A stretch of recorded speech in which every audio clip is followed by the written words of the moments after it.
Hey guys, Ron Bondo Built Construction here today. We're working on this barn. It's 34 by 40, and we had it spray foamed yesterday. The customer was going to use a product called Enclosure, and I'll tell you what, I don't believe in that product. We've poured concrete on top of it before, and nothing but complaints from the consumption of fuel that they used. I had one customer that actually had to put a wood boiler in their house because the heat was just going right down into the ground with that insul tarp. So I hate to knock a product on here, but I just don't believe in that product. It's just like a blanket type of thing. You're gonna want like 2 inches of polystyrene underneath radiant heat, or like at least 1.5 inches of spray foam. So that's what we got here. Kind of show it to you. I've done a lot of videos on putting the tubing down and stuff on these spray foam. This spray right on top of the rocks, guys, works out real good, and it's real hard. I believe it adds strength to the floor too. So stay with us. I'll try to get some footage. We're gonna put some wire mesh down and some tubing today, and hopefully pour this thing tomorrow. Thanks. This is what we got. How hard this is. I ain't even denting this stuff, guys. See how hard that is. 34 by 40 barn. Got the edge sprayed even. Nice insulation around the perimeter. Gonna be nice. Putting our bulkheads on right now. Bulkheads, this door right here, this boards that we put on the doors, that's what we're doing here. Putting these on them, we'll put the wire in, then we can tie our tubing down. Hey guys, Bondo here. So like I said, we got this 34 by 40 building here, and we're putting some radiant heat down. I didn't video us putting the wire mesh down, but we threw the wire mesh down, wired all that together so it doesn't move, because you want to keep your grids nice and straight. So we got into just me and my buddy here putting down the tubing, and I got to thinking that we could probably pour this thing today, because there was a storm coming in, and right now it's real hard to get concrete around my area. I live in upstate New York, and the concrete companies are just booming right now. So I decided I could probably get this thing poured out and call the concrete company and see if they had any cancellations, and sure enough, they did have a cancellation, and they were able to get me a pump truck, and they threw that pump truck in for the charge of a conveyor, because they didn't have a conveyor truck.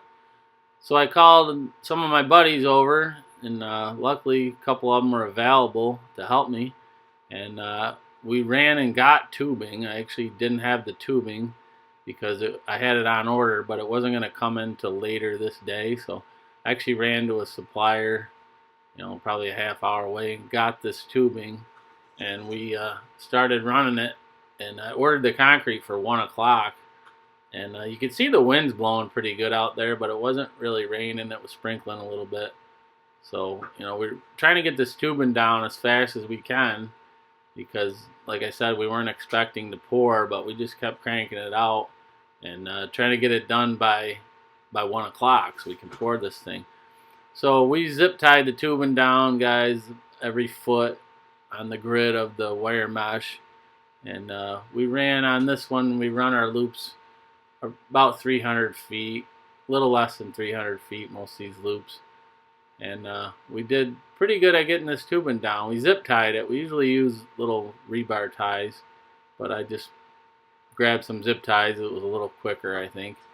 And we ran everything to a manifold, or not a manifold, but we ran it where the manifold's going to be, and we stuck it up through some pieces of 1-inch conduit. And that's how I do them. I just stick it up out of the floor and shield it with a 1-inch 90 conduit 90. So that's what we're doing here, guys. And you're gonna see here, we got caught in a heck of a storm during this pour, so it's gonna get a little more interesting here in a little bit. But right now we're just putting the tubing down, and when you put the tubing down like this, guys, and you gotta cut the that's what Nate's doing. He's cutting all the ties, because they'll pop up through the concrete if you don't cut them off. That's why we don't use them all the time. We use those rebar ties a lot of times.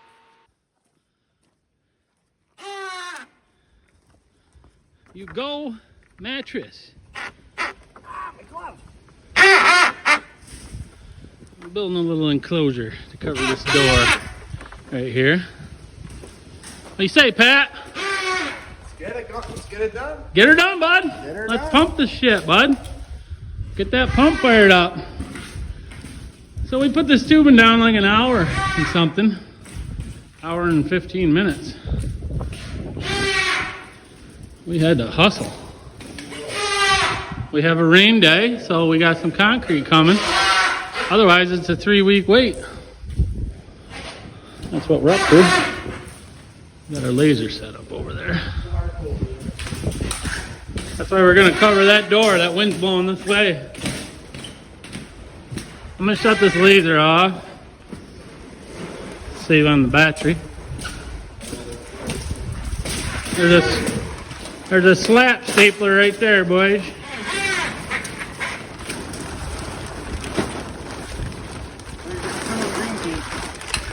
What? There's your screw and green screen. You've got more, you can take material your way if you want. I got 2 foot over.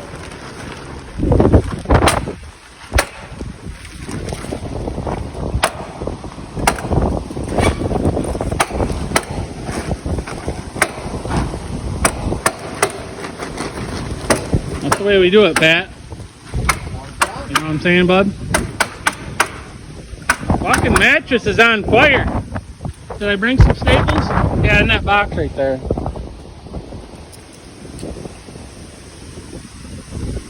This will stop the wind from blowing or the raining that's going to be happening here shortly. Yeah, look at that. Ah, she's a little cloudy today, people. Mattress is giving her the business. I never seen him move that fast unless there was a beer in front of him. He was heading to get a beer. What's going on? Nate, you ever see him move that fast?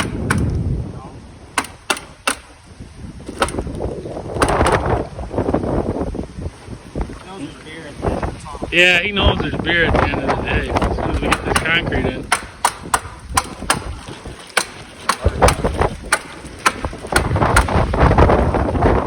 Huh? What, the camera? Oh, yeah.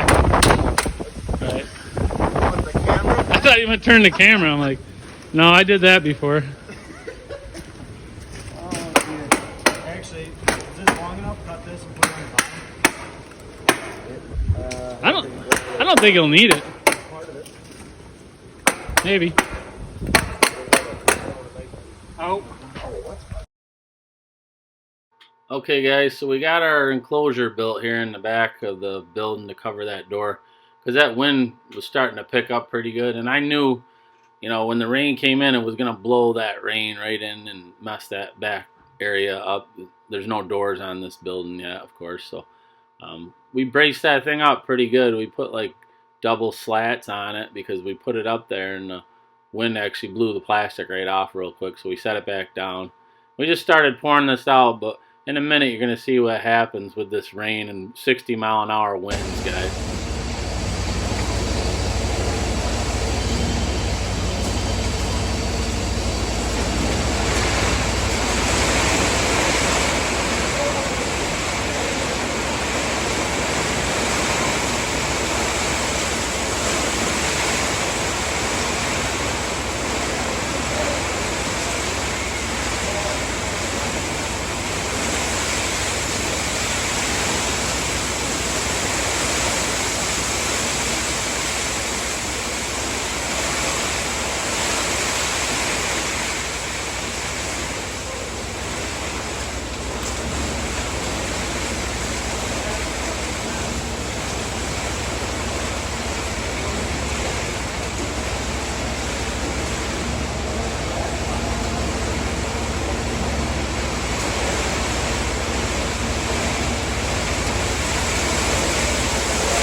So that rain lasted about 15 or 20 minutes, guys. We ended up putting some wire mesh on the inside, and we screwed it right into the slats to try to stiffen that up, and we actually put some other braces up, some 1x3 braces. I was afraid the wind was going to snap that whole enclosure and all that water was going to come barreling in and ruin that whole floor. So, but we got it. I knew that, you know, it wasn't going to last long, and it didn't, because it was a real bad storm and the wind was blowing. Like I said, there was 60-mile-an-hour winds. If that wind would have blew that enclosure and it would have, you know, dumped, I can't tell you how much water would have been in that floor. It would have been a mess, because we didn't finish this floor until 8 o'clock at night, as it was. Like I said, we started pouring it at 1 o'clock, so by the time we got our tubing and everything down. But the whole thing was just like a bonus to me to get it done, just because we didn't expect to get concrete that day, and it all worked out real good at the end. But I didn't video us pouring out the rest of that section. I think we moved the camera because of the rain. But we ended up pouring this thing. We poured like the front or the left side almost 3/4 of the way out, and then Pat moved his pump over to the right there. And Pat's the driver. He worked the hose on this whole job for me, so that was pretty helpful. He placed all the concrete and saved us a lot of work. Worked out real good. We had this stairway over here, guys. They had to work under it. It was a real pain. They put the platform there, so I tried to cut it out of the way, but I couldn't because it was glued. The plywood was glued, so I was going to cut the top right off it so I could reach underneath it. But here we're kind of finishing up that one bay. We used a power screed here. I have a Marshalltown Shockwave power screed that I use. You guys are on my channel a lot know I use this thing all the time. I like how it works. It knocks the stones down, brings up some good cream to work with. We poured this was 4,000 pound concrete, by the way, guys. We poured it at about a 5.5 to 6 slump. It did not have any water reducer or anything in it. I only use a water reducer sometimes, but I didn't on this job. And we put fiber mesh in it. We don't pull up the tubing on jobs like this. We leave it right on the bottom. I don't want to pull it up there and get it too close to the surface where it'll get damaged. So we're just finishing her off, guys. If you stay with us, I'm going to do some power troweling here and to show you how we do that. And we're just, like I said, we're just finishing this up. We're going to get the power screed here and buzz out the last section. We had just almost ran out of concrete, guys. We ended up having just a little bit left over when we were done. We actually had to turn the truck around, the pump truck, and dump his hopper out, because that hopper will hold like 3/4 of a yard of concrete. So we actually had to have him dump it on the ground, and we had to shovel it in to finish this up. So we just had enough concrete, maybe a wheelbarrow left over, so that was a good deal. You guys that pour concrete all the time know you're always worried towards the end you're going to run out, not have enough concrete, but that worked out good. So that was another win-win for the day.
I hear you.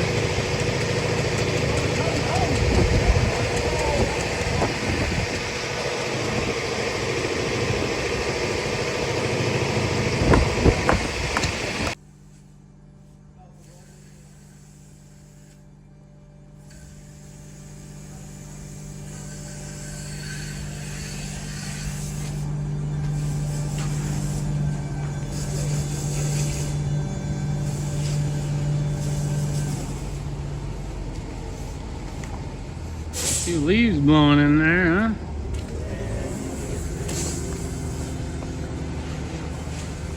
No. That's what we got left. A little bit on the ground there, not much. So guys, me and Matt went around this thing on knee boards, foam knee boards, and I'm just hitting our tracks here, and I'm gonna knock it down. I think this is the second hit. I didn't get a lot of video footage of the initial hit, but this is the second hit. I already broke this floor down once. I got combo blades on this trowel, guys. That's what I like to use.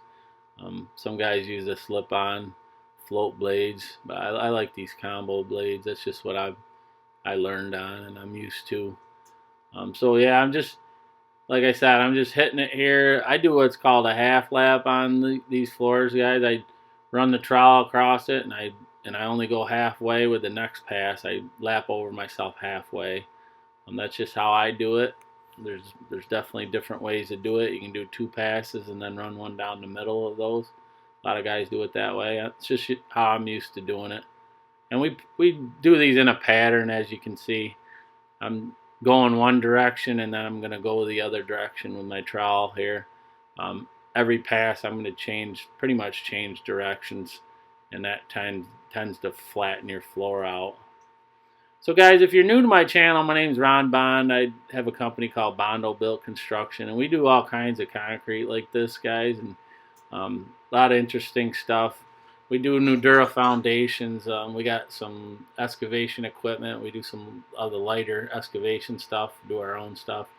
Do a lot of these radiant heat jobs. I'll link a video up to this video of how you install tubing, because I did a video on how to install tubing. So if you like that kind of stuff, guys, hit the subscribe button. We put out a lot of videos. I got, probably 120, 130 videos on here. A lot of them about concrete and building foundations and, pouring flat work and doing tubing installs and all kinds of stuff like that. You guys that are into concrete and like that kind of stuff, definitely check it out and hit the subscribe button. If you got any questions or comments, make sure you leave them for me. And that would be real helpful for me. And you guys that are subscribers to my channel, thanks for subscribing. I got, I'm reaching, I'm hitting like 700 subscribers now, which is quite a bit for me. I just been doing this like about a year and a half, so I'm doing real well. Appreciate all the comments. I'm learning a lot. I'm teaching people, but I'm also learning myself. Some of the things that you guys have told me over here on the channel, real good stuff. Back to the video, guys. I'm just finishing this thing up. I troweled it all myself. I had my buddy Matt help me knee board it. We knee boarded it a couple times, and then I have some flat shoes that I wear. I'll just walk around and trowel the edges sometimes on the second hit. Oh, there's a Bud Light. Matt's got a Bud Light. He's stuck in front of the camera.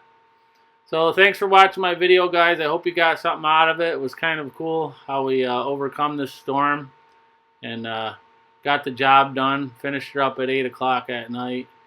And it was a lot of fun. I'm glad that rain didn't blow through that enclosure and get the floor all wet and ruin it. So it all worked out in the end. Thanks again for watching, guys, and I will definitely catch you on the next video.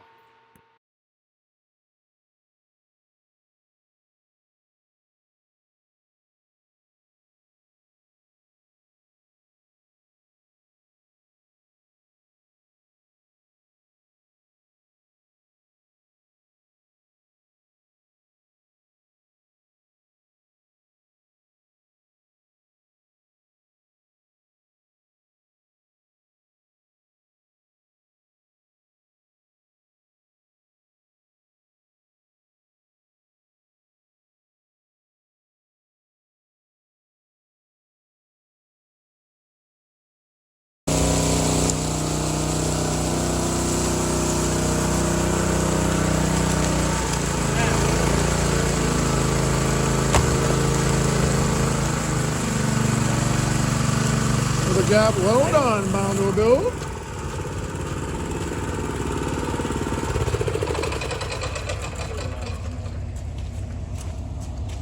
Look at these boys carrying that drum. Okay guys, it's the next morning. We finished this up at about 8 o'clock last night. Came out real nice. We're gonna cut it here. Today we're gonna cut this thing. Guys, when you do pole barns, we finish right into here. A lot of guys don't finish into there because they say that they're gonna frame, they'll frame the wall off here. But we always get inside there and go around these posts. It just looks a lot nicer when you're done. You have a nicer job. I always taper the doorways. That doorway's tapered. Your door sits here. You taper it out so the rain doesn't wash in. There's that enclosure we built yesterday with the 60-mile-an-hour winds. We had to brace this thing up to the ceiling because it was trying to blow in. We put this wire mesh on there in the middle of the pour, and of course it went down here. We had plastic there and about blew in on us. So there it is, guys.